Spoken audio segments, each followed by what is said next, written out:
Unfiltered.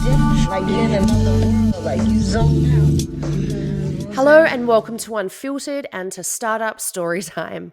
This week I'm sharing a story surrounding that time I worked for one of the hottest new startups in LA in the content and entertainment industry, a short form content studio for millennials starring influencers only. Founded internationally, our founders were based overseas. So from day one, the pressure was naturally on. I wasn't just doing my job, I was doing five people's jobs: brand development, global PR, partnerships, creative, operations, recruitment, talent deals, putting out fires, you name it. Like many early stage environments, the hustle was glorified, doing the 18-hour days, and the lines between ownership and overextension blurred fast. I believed in the vision. I wanted the team, the idea, my role to succeed. But reality hit differently. Meetings were scheduled at all hours: midnight, 2 a.m., 3 a.m., often ending in arguments between the founders in a language I didn't fully comprehend. Important decisions were delayed or unclear. Communication was erratic. I'd request budget approval and get three conflicting answers from the CFO and the two founders.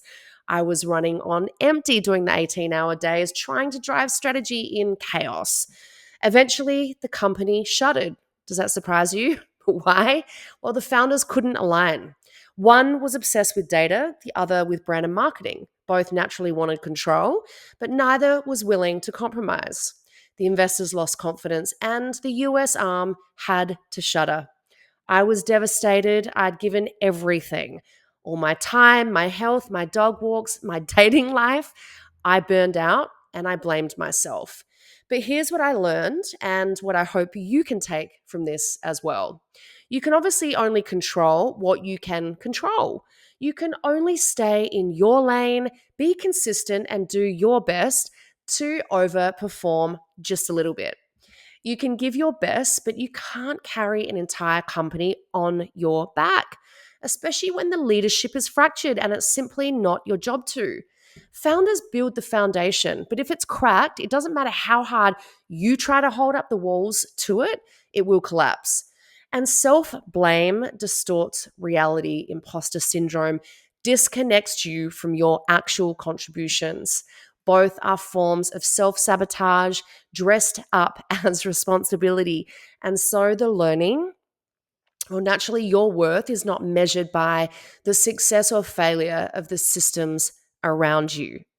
Just because something is broken, it doesn't mean you're broken. And this is the hardest one to learn, particularly when you really take on the pressure and onus of a startup on your personal back as well.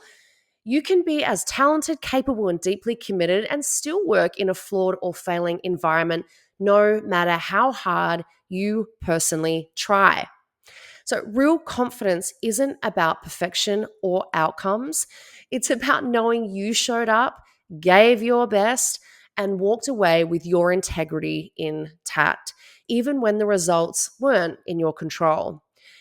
It's easier said than done, but you've got to let go of the blame. You've got to own your impact. And remember, imposter syndrome is just fear in disguise. Fear that, you don't belong, when in reality, you are already doing all the work.